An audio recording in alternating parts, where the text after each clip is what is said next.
गांव के शांत से कोने में एक साधारण घर में माया देवी और उनकी बहू राधा रहती थीं। माया देवी एक समझदार और शांत स्वभाव की महिला थीं। उनकी जिंदगी का एक ही मकसद था, अपने घर और परिवार को खुश रखना। दूसरी ओर राधा शहर में पली बढ़ी, थोड़ी संवेदनशील और अपनी बातों को लेकर काफी जल्दी नाराज हो जाने वाली थी। राधा को लगने लगा था कि सास की हर बात में उसे नीचा दिखाने की कोशिश होती है, जबकि माया देवी की मंशा केवल यह थी कि राधा अपने जीवन को बेहतर बना सके। एक दिन सुबह का समय था। माया देवी ने राधा को रसोई में काम करते देखा। उन्होंने हल्के स्वर में कहा, राधा, चाय में चीनी थोड़ी कम डाल दिया करो। डॉक्टर ने कहा है कि मुझे मीठा कम खाना चाहिए। राधा ने चाय बनाते बनाते गहरी सांस ली और गुस्से से कहा, मां जी, आपको हर काम में शिकायत करनी होती है। क्या मैं कभी कुछ सही कर सकती हूँ? माया देवी ने शांत स्वर में समझाने की कोशिश की। अरे बेटा, शिकायत नहीं कर रही, मैं तो अपनी सेहत की बात कर रही थी। लेकिन राधा नाराज होकर चाय का कप उनके पास रखकर कमरे से चली गई। दोपहर के खाने की तैयारी के दौरान राधा ने मटर पनीर की सब्जी बनाई। जैसे ही माया देवी ने पहला निवाला लिया, उन्होंने कहा, राधा, दाल में थोड़ा नमक कम लग रहा है। ये सुनकर राधा का चेहरा गुस्से से तमतमा गया। उसने जवाब दिया, मां जी, अगर आपको मेरा खाना पसंद नहीं आता तो आप खुद बना लिया करें। मैं तो जैसे बनाती हूँ वैसे ही बनाऊंगी। माया देवी ने गहरी सांस ली और चुप हो गईं।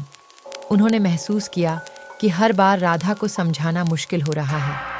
शाम को माया देवी ने सोचा कि इस बात को राधा के साथ खुलकर सुलझाना जरूरी है। उन्होंने राधा को अपने पास बुलाया और कहा, राधा, तुमसे एक बात करनी है। राधा ने झुंझलाते हुए कहा, मां जी, अगर फिर से खाने की बात करने वाली हैं तो मुझे मत कहिए। मुझे हर बात पर टोकने की आदत नहीं है। माया देवी ने मुस्कुराते हुए कहा, बेटा, क्या तुमने कभी सोचा है कि मैं तुम्हें क्यों टोकती हूँ? मेरा मकसद तुम्हें नीचा दिखाना नहीं, बल्कि तुम्हें थोड़ा और बेहतर बनाना है। मैंने इस घर को बहुत मेहनत से संभाला है और मैं चाहती हूँ कि तुम भी इसे उसी प्यार से संभालो।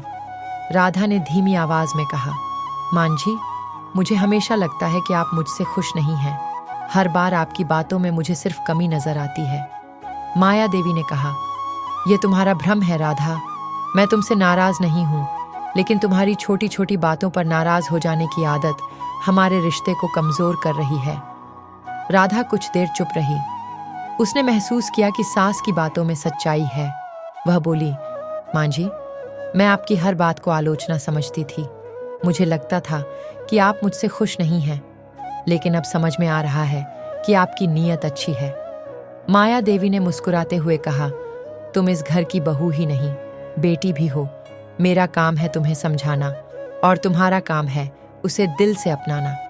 राधा ने सास का हाथ पकड़ते हुए कहा, मां जी, मैं वादा करती हूँ कि अब हर बात पर नाराज नहीं होऊंगी और आपकी बातों को समझने की कोशिश करूंगी। सीख, रिश्ते तब मजबूत होते हैं जब हम एक दूसरे की बातों को समझने और उन्हें सकारात्मक दृष्टिकोण से देखने की कोशिश करते हैं।